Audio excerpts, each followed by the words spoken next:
남편이 세상을 떠난 지도 어느덧 12년이 지났습니다. 처음엔 혼자 이 집에 남는 게 무섭기도 했지만 남편이 잠든 뒷산을 바라보며 견딜 수 있었어요. 그 사람 묘가 있는 산을 팔라니 처음엔 말도 안 되는 소리 같았습니다. 엄마 마트 들어오면 땅값 오를 거예요. 묘만 옮기면 돈은 금방 들어와요.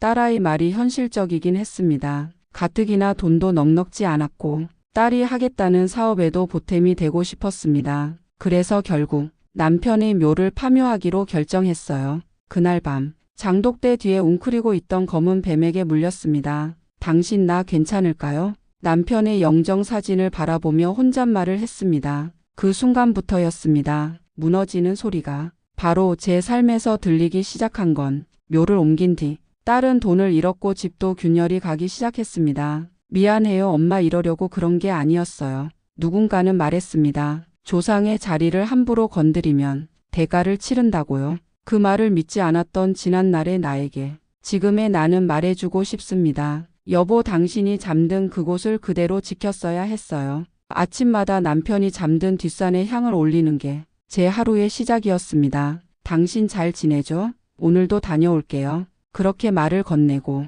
밭일을 하고 마당을 쓸고 장독대 앞에서 된장을 뒤적이다 보면 하루가 훌쩍 지나갔습니다. 딸아이는 늘 걱정했어요. 엄마 혼자 산속에서 지내는 거 힘들지 않아요? 그래도 괜찮다고 했습니다. 남편이 여전히 이 집 어딘가에 있는 것처럼 느껴졌으니까요. 그런데 어느 날부터였어요. 산 아래 개발 소문이 돌기 시작한 게 마트 들어온대요. 바로 엄마네 뒷산에요. 지금 땅 팔면 꽤 받을 수 있대요. 처음엔 무시했습니다. 묘를 파는 건 남편을 또 한 번 떠나보내는 일 같았으니까요. 하지만 딸의 얼굴을 보면 마음이 흔들렸습니다. 저도 이제 나이 30이에요. 엄마 돈으로 살고 싶지 않아요. 엄마가 그 땅만 정리해주면 나 혼자 일어설 수 있어요. 아이는 남편이 떠난 뒤 제 유일한 버팀목이었습니다. 그 아이의 간절한 눈빛 앞에서 저는 결국 고개를 끄덕이고 말았습니다. 며칠 뒤 마을 이장이 올라왔습니다. 파묘하려면 절차 제대로 밟아야 해요.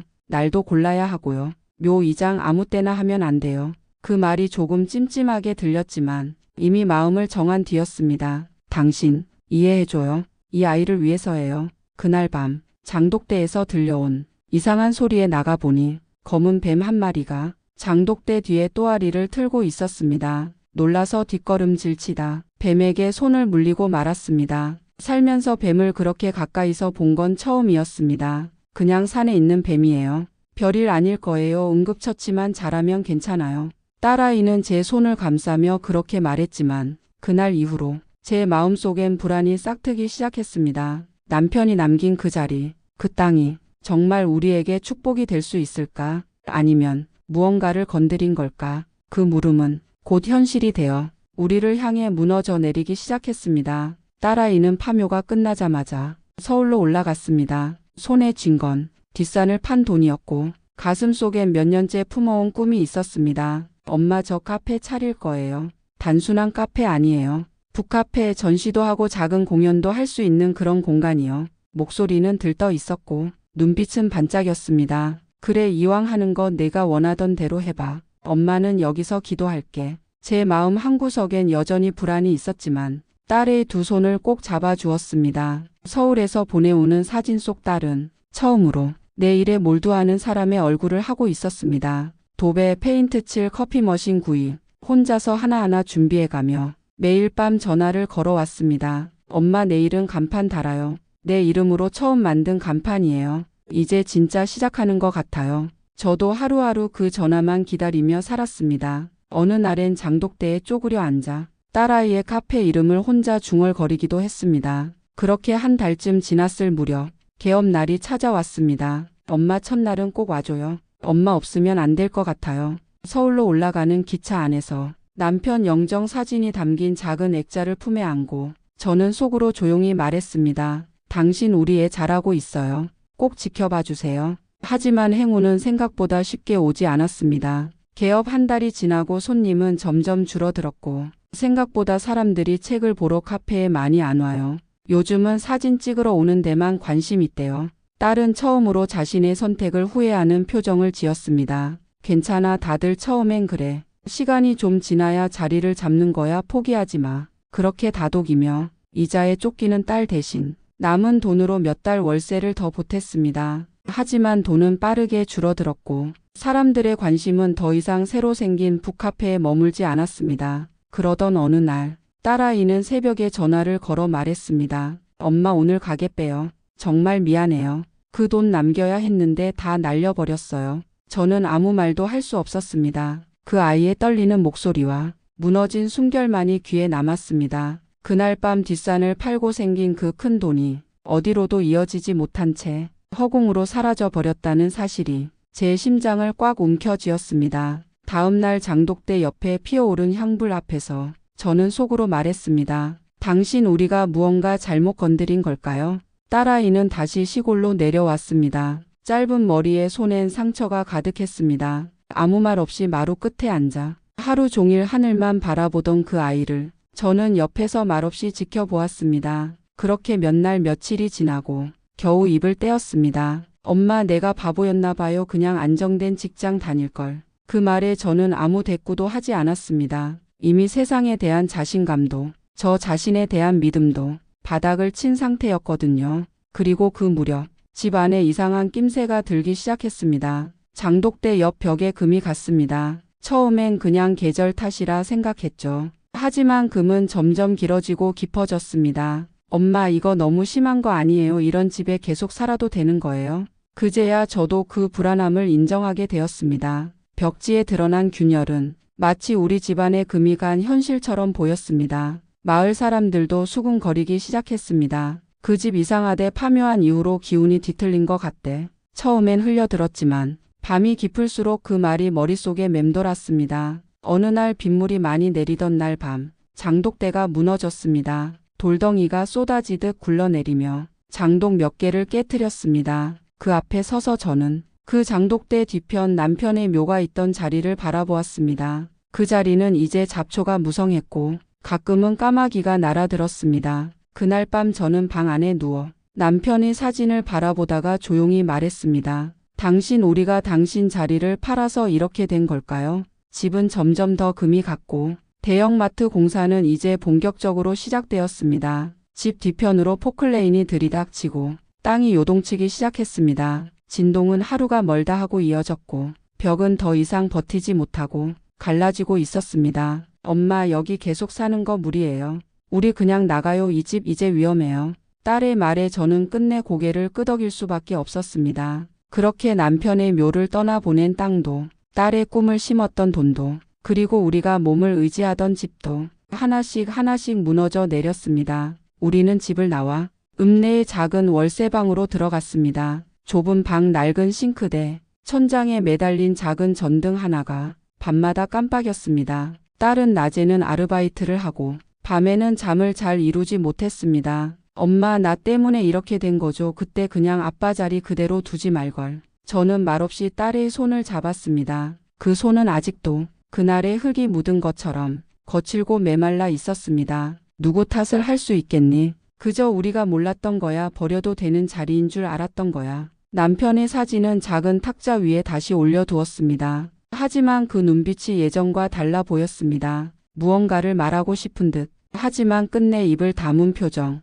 그날부터 딸은 이상한 꿈을 꾸기 시작했습니다. 엄마 아빠가 나오는 꿈을 꿨어요. 아무 말 없이 그 장독대 뒤에 서 있었어요. 그 말을 들은 순간 등에 서늘한 기운이 훅 지나갔습니다. 그 자리는 분명 묘가 있던 자리였습니다. 지금은 없어진 그 땅, 마트가 세워질 땅이었습니다. 그리고 며칠 후 우연히 마트 공사 현장을 지나던 날, 딸아이는 한참을 그 자리 앞에 서 있었습니다. 엄마 여기서 아빠가 날 봤어요. 꿈에서 본 그 모습 그대로.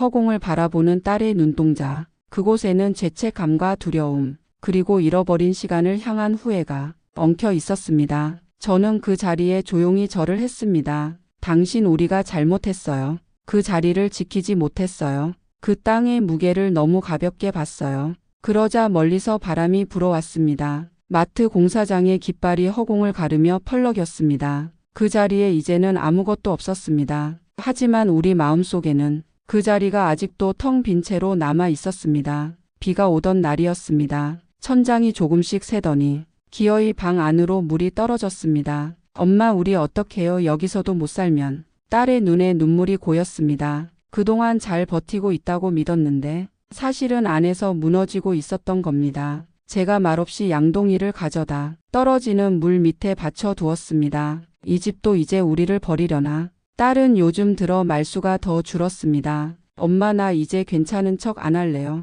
우리 정말 힘든 거 맞잖아요. 아빠 묘까지 팔았는데 왜 자꾸 더 나빠지기만 해요. 그 말을 듣는데 심장이 철렁 내려앉는 것 같았습니다. 묘를 판 날부터 우리는 자리를 잃었습니다. 그리고 지금은 살 집조차 우리를 붙잡아 주지 못했습니다. 그날 밤 잠이 들지 않아 혼자 조용히 밖으로 나갔습니다. 우중충한 골목길 비에 젖은 전봇대, 그리고 어디선가 나는 흙냄새, 갑자기 남편이 살아있을 때 뒷산에서 장독대를 닦던 모습이 떠올랐습니다. 그 자리에 앉아 막걸리 한 잔 놓고 조용히 절하던 그 모습. 당신 지금 어디에 있어요? 우리가 이렇게 흔들리고 있어요. 그날 이후 저는 결심했습니다. 묘가 사라져도 남편의 자리는 지켜야 한다고. 딸의 손을 잡고 작은 절에 갔습니다. 엄마 이게 무슨 의미가 있어요? 그 자리는 우리가 잊으면 안 되는 자리야. 살아있는 사람도 죽은 사람도 버리면 안 되는 자리가 있는 거야. 그날부터 우리는 매일 같이 남편의 사진 앞에 향을 피웠습니다. 그리고 작은 노트에 그날 있었던 일을 적었습니다. 다시 뿌리 내릴 수 있기를 바라며 우리는 무너진 자리 위에 작은 기도를 시작했습니다. 그날 밤 오랜만에 깊은 잠에 빠졌습니다. 꿈을 꾸었습니다. 낯익은 뒷산이 나왔고 그 장독대 뒤 예전에 뱀에게 물렸던 그 자리에 무언가 또아리를 틀고 있었습니다. 그건 다름 아닌 흰 뱀이었습니다. 움직이지도 않고 가만히 절 보며 눈을 깜빡였습니다. 그 눈을 들여다보는 순간 묘 앞에서 절하던 남편의 얼굴이 겹쳐졌습니다. 나를 버렸구나. 꿈속인데도 그 말이 귓가에 맴돌았습니다. 깨어나니 가슴이 먹먹했습니다. 그저 땅을 판 것뿐인데 어쩌면 남편의 존재 자체를 삶에서 지워버린 건 아닐까? 저는 옷을 챙겨 입고 뒷산으로 올라갔습니다. 지금은 대형마트 건물이 올라가 예전 그 모습은 없었지만 저는 무작정 그 자리에 무릎을 꿇었습니다. 그때였습니다. 뒤에서 낯선 목소리가 들렸습니다. 이 자리에 묘가 있었죠. 저도 기억해요. 여기서 어릴 때 자랐거든요. 건물 관리인이었습니다. 그는 그 자리가 원래부터 마을 사람들이 소중히 여기던 터였다고 말했습니다. 여기서 무당이 제사도 지내고 기운이 좋다고 소문났었어요. 그래서 마트 들어올 때 말이 많았죠. 그 말을 듣고 가슴이 쿵 내려앉았습니다. 저는 집으로 돌아와 남편이 사진 앞에 앉아 오랜만에 진심을 꺼내 놓았습니다. 당신 그 자리가 그렇게 중요한 자리였다면 내가 너무 몰랐나 봐요. 당신을 잊은 게 아니라 나 자신도 잃어버렸던 것 같아요. 딸도 조용히 옆에 앉았습니다. 엄마 우리 다시 시작할 수 있을까? 응 이젠 진짜로 처음부터 다시 시작해보자. 그날 밤 남편이 웃는 꿈을 꾸었습니다. 장독대 뒤 햇살 아래서 우리 둘을 바라보며 웃고 있었습니다. 그날 이후 저는 마치 잊고 살던 무언가를 다시 찾은 기분이었습니다. 아무도 남편의 묘 자리를 기억하지 않을 거라 생각했는데 그 자리를 기억해주는 이가 있다는 것만으로도 왠지 남편이 외롭지 않았던 것 같아 조금은 안심이 되었습니다. 그 후로 저는 작은 변화를 시작했습니다. 딸과 함께 허물어졌던 집터 근처에 작은 텃밭을 만들고 매일 물을 주며 조용히 기도하듯 지냈습니다. 장독대 하나도 다시 놓았습니다. 그 자리에 어느 날 작은 뱀이 기어와 돌 틈에 몸을 말고 쉬는 걸 봤습니다. 그때 깨달았습니다. 이 자리는 그저 땅이 아니라 기억이고 마음이라는 걸. 딸도 다시 취직을 준비하기 시작했습니다. 처음처럼 돌아가 보자며 가방을 둘러매고 아침 일찍 나서는 모습을 보니 제 마음도 다시 살아나는 것 같았습니다. 그리고 남편의 사진 옆엔 이젠 저와 딸이 함께 찍은 사진도 조심스레 놓았습니다. 누군가의 자리를 이해하지 못하고 지운 죄책감은 이렇게라도 조금씩 덜어야 한다고 생각했습니다. 이젠 우리 조금씩 나아가 볼게요. 조금만 더 곁에 있어줘요. 햇살이 따뜻한 날이면 장독대에 앉아 하늘을 올려다보며 남편을 부릅니다. 그리고 그 옆엔 늘 조용히 작은 흰 뱀이 누워 있습니다. 그건 남편이 남긴 작은 기적이었는지도 모릅니다. 시간은 모든 걸 데려가 버리는 줄 알았습니다. 사랑도 눈물도 기억도 결국엔 다 사라질 거라고만 믿었습니다. 하지만 아니었습니다. 남편이 세상을 떠난 지도 어느덧 10년이 넘었지만 그 이름 썩 자는 단 한 번도 제 가슴 속에서 흐려진 적이 없습니다. 묘가 있던 뒷산도 오래된 집도 장독대도 이젠 흔적도 없이 사라졌지만 그 자리에 남편이 남긴 마음은 여전히 저를 지켜주고 있었습니다. 여보, 당신 떠나고 참 오래 버텼어요. 가끔은 포기하고 싶을 때도 있었지만 그래도 이렇게 살아있네요. 당신이 남겨준 마지막 말이 저한테는 아직도 큰 힘이에요. 딸은 지금 도시에 있는 작은 회사에 다니고 있습니다. 처음엔 많이 힘들어했지만 지금은 제법 밝은 얼굴로 아침마다 회사로 향합니다. 엄마, 다녀올게요. 오늘은 부장님한테 안 혼날 거예요. 그 말에 웃으며 저는 그저 조용히 남편 사진 앞에 밥을 놓습니다. 아무것도 남지 않은 줄 알았던 그날들 속에서 이렇게 작지만 단단한 오늘을 우리는 살아가고 있었습니다. 묘가 사라진 그 자리에 작은 풀꽃 하나가 피었습니다. 그 풀꽃을 볼 때마다 남편의 숨결이 아직 이 집 안에 머물고 있다는 걸 느낍니다. 시간이 지나도 사라지지 않는 것이 있다는 걸 저는 이제 믿게 되었습니다. 그건 사랑이었고, 그건 후회였고, 그건 기억이었습니다. 그리고 무엇보다 그건 한 가족이 다시 서로를 지켜내는 이야기였습니다. 이야기를 끝까지 들어주셔서 감사합니다. 어쩌면 우리도 무언가를 잃고 나서야 정말 소중한 게 뭔지 알게 되는 걸지도 모릅니다. 여러분은 어떠신가요? 시간이 지나도 잊히지 않는 사람이나 기억이 있으신가요? 댓글로 여러분의 이야기도 함께 나눠주세요. 구독과 좋아요는 큰 힘이 됩니다. 다음 이야기에서 다시 뵙겠습니다. 감사합니다.